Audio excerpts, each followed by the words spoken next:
Hey there, this is Regular Rider, and today I'm going to talk to you about how motorcycling saved my life and why I still to this day continue to ride motorcycles.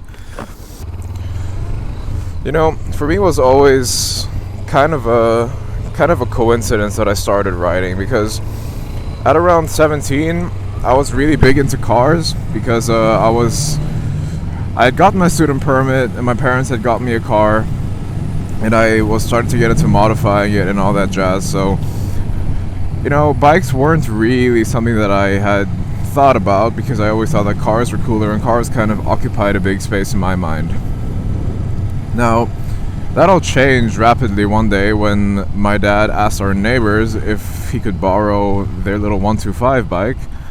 And then sort of came up to me and was like, alright, come here, I'm going to teach you how to ride a bike today. And back then I was just kind of like, okay, why not? And I remember distinctly the first time I rode a bike, it was really unsettling because I never modulated a clutch with my hand before, and I didn't realize how input sensitive bikes were on the throttle hand. So I was bucking, and my dad, I think, kind of had a panic attack the first time I tried to set off on a bike. But really, what kind of surprised me and what also surprised my dad is that within 10 minutes I'd kind of gotten the hang of it. And within 10 minutes I went from barely being able to set off to cruising around the block in our little village in the Philippines. So my dad was kind of surprised and was like, yeah, I mean, you're natural at this. And I was kind of like, well, it's fun, I like it. But I also knew that my mom was very much against bikes, because my mom to this day doesn't like that I ride motorcycles. And so I thought to myself, okay, well, it's nice that I learned how to do it now, but there's just no way in hell that I'm actually going to get a bike. At least not when I'm still living with my parents. So my dad goes in, speaks to my mom, tells my mom, like, oh, now he knows how to ride a bike and he's good at it. He's kind of a natural. Within 10 minutes he had gone from not being able to set off to being able to ride the thing.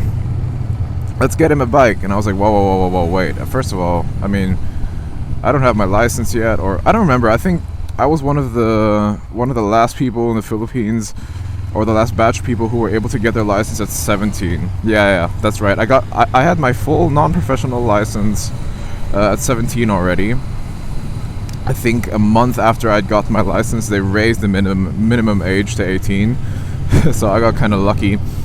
But yeah, so I think when I learned to ride my bike, if I'm remembering this correctly, I had already gotten my full license. I had a motorbike license in it because in the Philippines that's just how it is.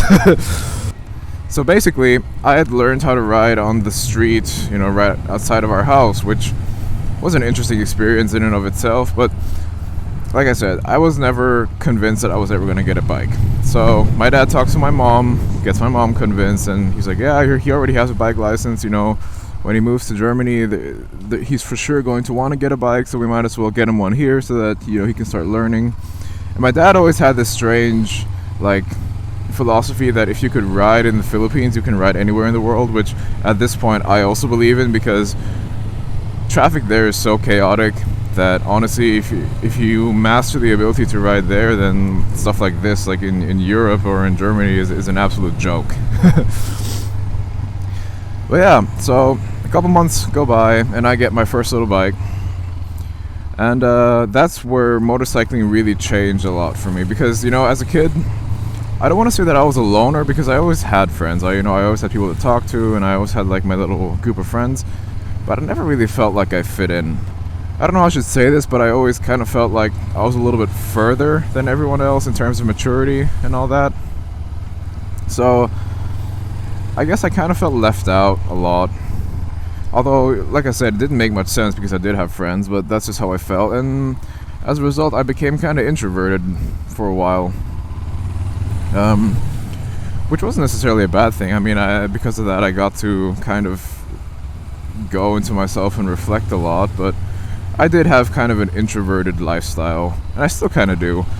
Now, when I got into riding, what I really realized is that, despite having those typical high school doubts and depressions and feeling uncertain, when I was riding, it kind of took my mind off of all that, it was an opportunity for me to just kind of shut off, and not in the sense that, other people achieve this by doing drugs or drinking alcohol to excessive amounts. This was an ability for me to kind of forget the world for a couple hours without having to take any substances, which honestly really kind of did a lot of good things for me, because there was a time in high school where I wasn't really happy with life and where I wasn't really happy with the way things going, and I didn't see a way out.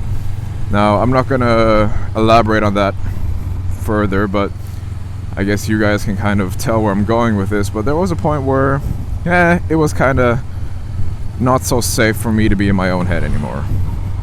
And so getting into motorcycling really kind of killed that, because being on the bike, you have to focus on the road, you're all by yourself, and at the same time you are out in the world, so you have this sense of freedom. And for me personally, it just kind of allowed me to reflect on a lot of things that were going on in my life. And I came to a lot of my, what I would call, most important life decisions while on a bike.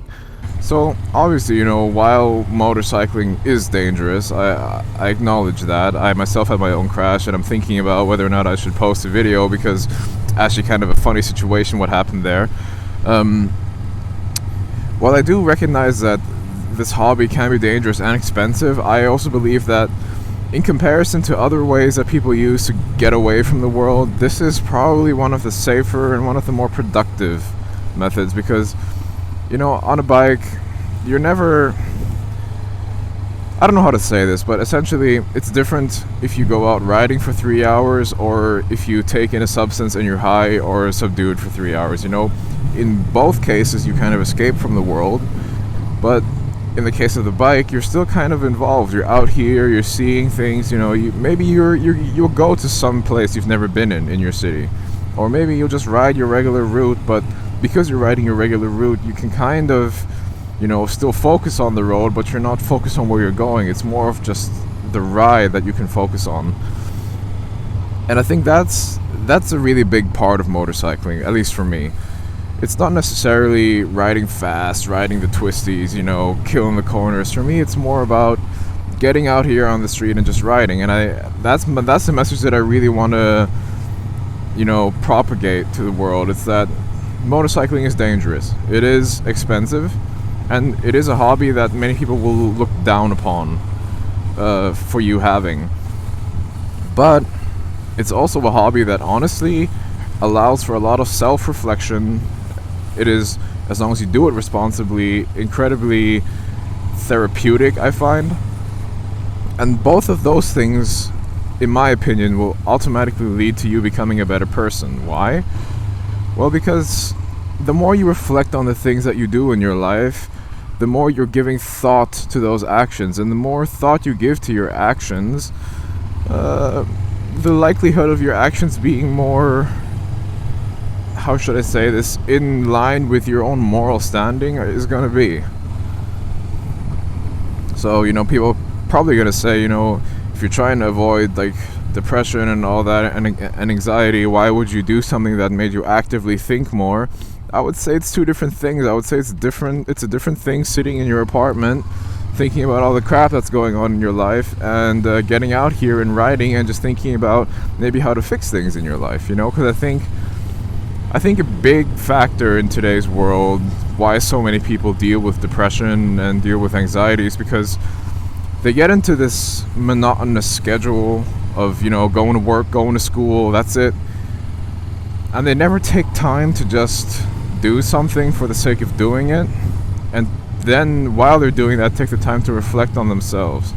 This is all just my opinion, by the way. I'm not in any way qualified to talk about any of this. I'm just sharing with you my story. So yeah, that's just kind of my 2 cents about how motorcycling saved my life.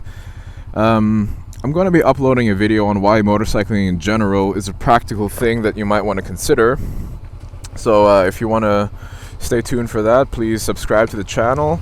Make sure that notification button is activated.